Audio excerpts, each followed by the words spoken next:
Oui, Azul, voilà, ça continue les lives. Et aujourd'hui, je vais vous parler de quelque chose de très important. Donc, comme je vous j'ai déjà annoncé cela, ce live, c'est sur la Kabylie que je connais et comment ce peuple kabyle a tout simplement aidé à prendre conscience de ce que je suis, c'est-à-dire un amazir tout simplement un homme libre. Et donc, comme vous le savez, j'ai fait beaucoup de voyages en Kabylie et puis j'ai rencontré beaucoup de Kabyles, qui soient tout simplement des militants de base ou des leaders, qui soient des chefs de partis politiques ou de grandes associations, etc. Azulami. Et donc, ce soir, je voudrais vous parler un peu pour ceux qui ne connaissent pas. Donc là, je ne m'adresse pas aux Kabyles parce ils connaissent mieux que moi la Kabylie. Mais donc, je vais parler de ma perception en tant qu'amazir du Maroc de cette Kabylie, de ce grand peuple qui habite cette région chère à mon cœur. Et si je fais quelques approximations, parce que bon, je sais voilà, ce que j'ai pu lire et entendre et voir à travers mes voyages en Kabylie, mais peut-être qu'il y aura des approximations, mais bon, ça c'est normal. Mais l'essentiel, je vais tout simplement vous parler de ma perception en tant que Omar Louzi, comment je perçois la Kabylie et comment elle était là justement pour m'éveiller. Hein. C'est un éveil comme ça peut arriver à un yogi pour s'éveiller à sa conscience profonde. Et donc la Kabylie pour la mazirité ou la mazir que je suis, parce que bon, je suis né à Mazir, ma mère parlait à Mazir, tous mes ancêtres parlaient à Mazir, mon père parlait à Mazir. J'ai jamais parlé autre chose que Mazir jusqu'à l'âge de pratiquement 7-8 ans. Et donc, mais ça ne suffit pas, parce que c'est normal, tu parles la langue de ta mère, ou tes parents, comme un autre parle la langue maternelle de sa mère qui est française, ou un autre il est anglais, mais c'est pas ça le problème. Le problème, c'est que on n'a pas vu, nous, quand moi je suis né dans mon oasis natale au sud-est, voilà, donc pour nous, le problème ne se posait pas tant qu'il n'y a personne qui vient à la maison pour te dire ne parle pas la mazia. Seulement, quand tu sors de la maison, c'est autre chose. C'est interdit que tu parles la mazia ni à un flic, ni à un gendarme, devant le professeur qui t'apprend maintenant ce que tu savais déjà. Donc quand tu parles, quand tu veux nommer les choses, par exemple, tu sais que une vache, ça s'appelle tafounest. Mais il te dit non, non, non, non, non, c'est pas ça le nom de cette créature que tu vois sur la photo. Le nom de cette créature, ça s'appelle Bakarat.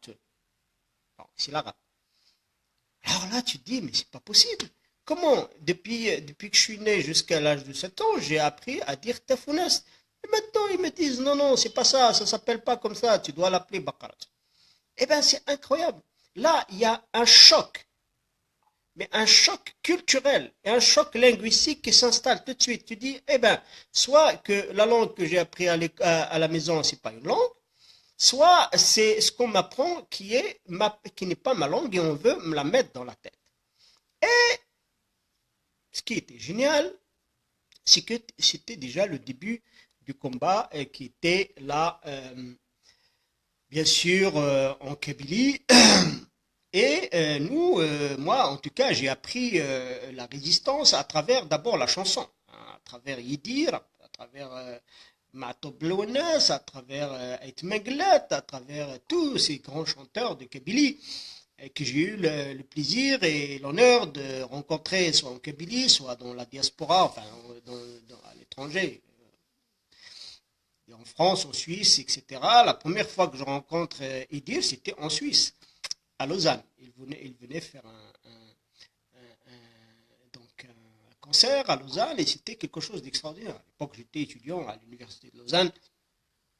Et donc, j'ai été voir Yidir et le rencontrer en chair et en os, alors que pour moi, c'était quelque chose d'inaccessible. Il est accessible dans mon esprit, mais pas. Alors, quand je l'ai rencontré, c'était extraordinaire. Maintenant, ce qui est extraordinaire dans tout cela, c'est que il n'y avait pas seulement que la chanson. Il y avait la chanson, il y avait les écrits, et il y avait bien sûr les penseurs, qu'ils soient des gens qui sont sur le terrain comme des hommes politiques, Aït Ahmed, Saadi, mais bien avant eux, Abben Ramdan, etc. Et ceux qui ont fait l'indépendance de l'Algérie. Et il y avait la Fatma Soumar, il y avait toute cette histoire. Et puis, bien avant tout cela, il y avait, ce qui était extraordinaire, c'est il y avait toute cette histoire, bien sûr, qui remonte à Jukurta, à Massinissa, mais aussi à Saint-Augustin, etc. Donc, c'est un pays vraiment magique, la Kabylie. Et Bjaya, qui a toujours été un pays, enfin une ville qui était le carrefour entre la Tamazra occidentale et Tamazra orientale, c'est-à-dire entre le Maroc et la Tunisie et la Libye.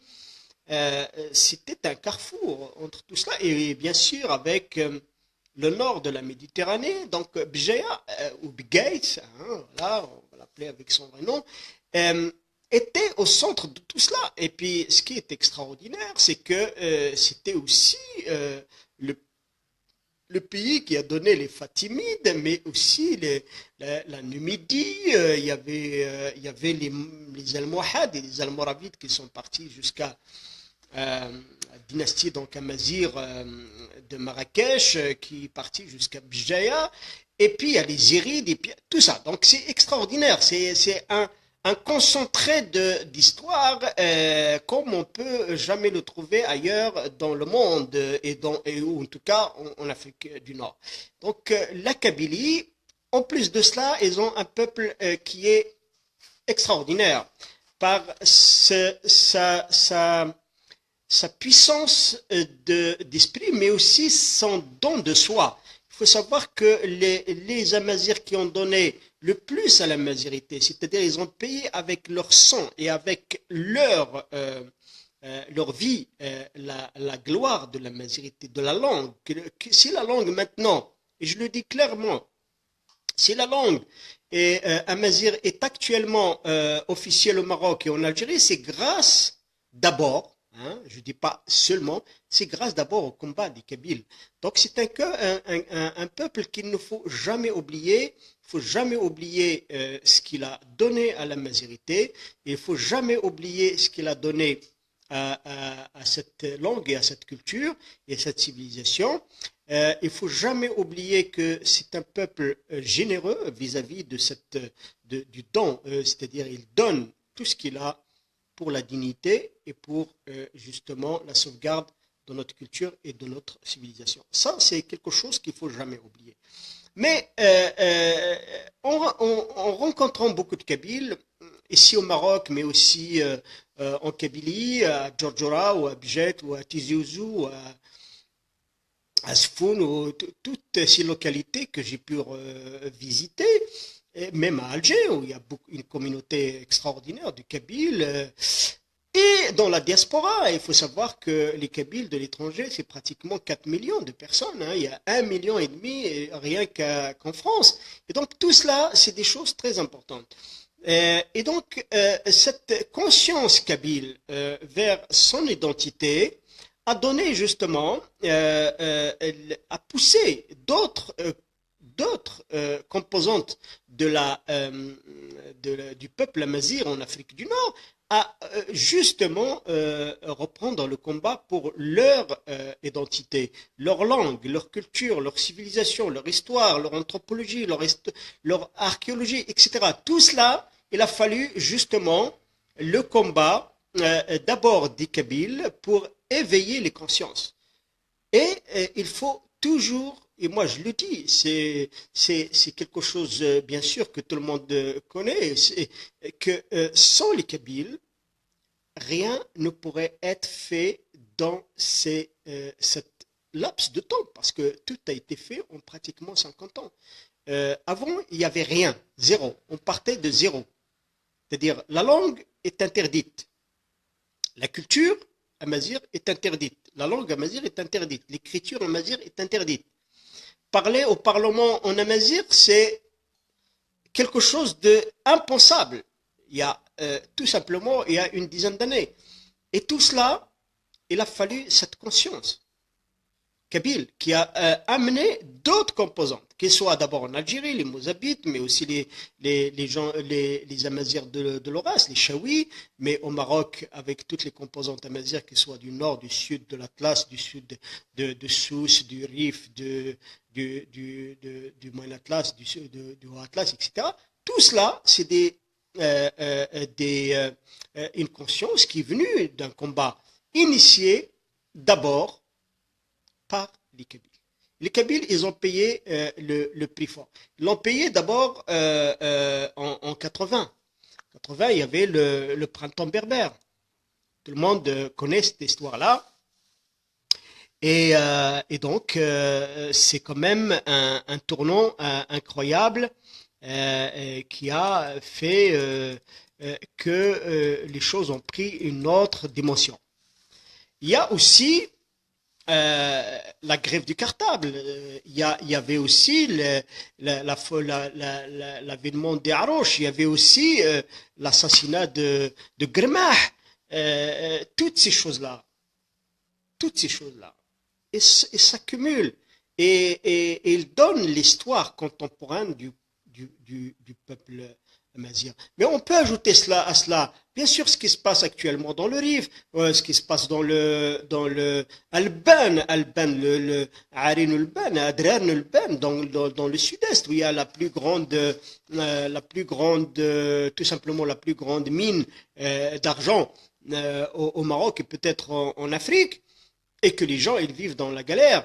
Il y a un boycott et puis aussi un sitting qui dure depuis pratiquement 4 voire 5 ans et personne n'en parle. Quelques médias internationaux qui en parlaient, mais il y a un sitting c'est le plus long sitting peut-être au monde et c'est dans le sud-est, juste à côté de Tchinrer. Alors tous ces combats menés de part et de l'autre de toute Tamazra, donc d'Afrique du Nord, c'est des combats qui vont dans le même sens, et va dans le sens de retrouver la dignité, de retrouver bien sûr les droits ancestraux. Et il faut savoir, il ne faut jamais oublier cela, qu'il y a une charte internationale des droits des peuples autochtones que j'ai eu l'honneur de défendre pendant plusieurs années aux Nations Unies, que ce soit à Genève ou à New York, et tout simplement, tout cela a abouti à une charte qui est signée maintenant, qui est tout simplement acceptée par les Nations Unies, et qui est accepté, bien sûr, puisqu'il est accepté par les Nations Unies, c'est les Nations Unies. C'est des nations qui sont unies, pas les peuples, c'est des nations. Donc, s'il est accepté par les Nations Unies, c'est-à-dire il est accepté par les pays qui en font partie. Et donc, il y a une charte internationale sur les droits des peuples autochtones, qui n'a rien à voir avec la charte internationale sur les droits de l'homme, par exemple. Et donc, Azul Malika. Et donc, tout cela, je reviens à mon thème d'aujourd'hui, la Kabylie a joué un rôle important et un rôle de précurseur, que ce soit au niveau des arts, au niveau de l'écriture, en caractère tifinagh, en caractère latin, de la recherche. Il y a beaucoup de dictionnaires qui ont été faits justement dans cette composante linguistique. Et justement, il y a bien sûr tous les hommes politiques et les hommes de lettres, Moulid Mamri, mais aussi Katib Yassen, etc. Il y a les chanteurs, énorme, énorme. Mais cet élan kabyle, c'est lui qui induit l'élan amazigh en général. Et c'est cet élan cet élan amazigh ne pourrait exister sans cet élan kabyle. Et d'ailleurs, il y a un ami, il est parti, maintenant il n'est plus de ce monde, son corps, son énergie, il est toujours là, puisqu'il nous interpelle à tout moment, qui disait quand il gronde en Kabylie, il pleut au Maroc. C'est génial. C'est-à-dire, des fois, il y a juste parce que les Kabyles ils montent au créneau et ils font le forcing vis-à-vis de leur gouvernement. Et le gouvernement ici, qui n'a rien à voir avec l'Algérie, eh ben, il cède avant que les gouvernements d'Algérie cèdent. Donc, c'est pour cela qu'on avait justement la langue amazigh officielle ici au Maroc avant la Kabylie, alors que la Kabylie était, enfin, avant l'Algérie, alors que le combat pour la mazirité et l'officialisation de la langue était beaucoup plus ancienne, beaucoup plus antécédente, beaucoup plus en avance en Algérie qu'ici au Maroc. Et donc, quand le tonnerre gronde en Kabylie, eh ben, nous, on reçoit la pluie. Voilà, ça a été coupé un moment. Voilà, donc je disais que tout simplement, il est important de tout simplement rappeler aux gens que tout simplement que sans la Kabylie, il faut toujours penser à ce peuple et penser à cette terre bénie que j'ai toujours le plaisir d'aller visiter et rencontrer ces coriaces militants qui ne reculent pas et qui avancent. Il faut savoir qu'en Kabylie maintenant, il y a une vision de comment envisager la Kabylie de demain. Il y a des indépendantistes, il y a des autonomistes, il y a des gens qui veulent que ça reste comme il est. Mais ça, c'est un débat kabylo-kabyle. Moi, je ne rentre pas là-dedans. Même si on me demande mon avis, je ne rentre pas là-dedans. Je soutiens ce que je pense est la raison, mais tous les Kabyles sont mes frères et mes sœurs. Donc, je ne veux aucun problème avec personne, ni aucune animosité envers personne. Donc, moi, tous les Kabyles sont mes frères et mes sœurs. Et je suis là pour les défendre et continuer à promouvoir ce qu'ils nous ont enseigné et cet éveil qu'ils nous ont donné. Et donc, voilà. Ça, c'est pour que les choses soient claires. Maintenant, revenons à cette profondeur historique de la Kabylie. J'ai parlé tout à l'heure de tous ces événements, que ce soit le printemps berbère, le printemps noir, Tafsut Tabriant, comme on peut parler justement de l'assassinat de Matoub Lounas, comme l'assassinat de Massinissa Germah, comme toutes ces choses-là sont très importantes pour l'histoire et pour l'évolution de tout ce qui arrive actuellement, parce que sans ces sacrifices, rien n'est possible. Sans ces sacrifices, rien n'est possible. Si on n'a pas justement des sacrifices qui vont jusqu'à donner sa vie pour sa cause, rien ne pourrait marcher, rien ne pourrait avancer. Donc les Amazirs, ils ont donné beaucoup de martyrs. Les Kabyles en premier, mais les autres Amazirs, ils ont donné aussi. Ils ont donné des martyrs, des gens qui sont morts pour cela, il y a d'autres qui sont en prison encore maintenant. Et tout cela, ça va dans le même sens. Dans le sens de la vraie histoire d'Afrique du Nord. Dans le sens de la reconnaissance de cette grande culture et de cette grande civilisation qui est la civilisation nord-africaine, donc amazigh. Et donc, je ne vais pas aller dans l'histoire et pourquoi ça s'appelle la Kabylie, pourquoi les Kabyles sont coriaces. Ça, vous pourriez facilement faire une recherche sur Internet. Il y a énormément d'informations là-dessus. Et mon live, c'est pas pour vous raconter la Kabylie. Et vous connaissez certainement plus que moi sur l'histoire. Mais moi, je vous raconte tout simplement ma propre expérience avec ce peuple. Et c'est quelque chose d'extraordinaire. Et ça vous marque à vie. Et si je continue encore mon combat et d'une manière extraordinaire avec la bonne humeur et puis toujours reconnaissant à la vie de m'avoir donné l'opportunité de défendre ce peuple, le peuple amazigh. C'est quelque chose d'extraordinaire quand on a l'opportunité de défendre une cause juste. C'est pas un sacrifice. Pour les gens qui disent ouais, nanani, je perds mon temps. Non, moi je dis c'est une bénédiction. Moi je pense que Dieu m'aime beaucoup. S'il existe, il est extraordinairement généreux avec moi tout simplement de m'orienter pour défendre cette grande civilisation et cette grande culture et ce grand peuple qui est le peuple amazigh. Alors, je dis à tous les Kabyles, merci. Tanmert et Ayuznun et Ayuznkhund, puisqu'on parle aux femmes et aux hommes. Et dans notre langue, il y a une différenciation. Et je vous dis merci encore et le combat continue. Toujours la trilogie Awal, Akhel, Afghan, Azul.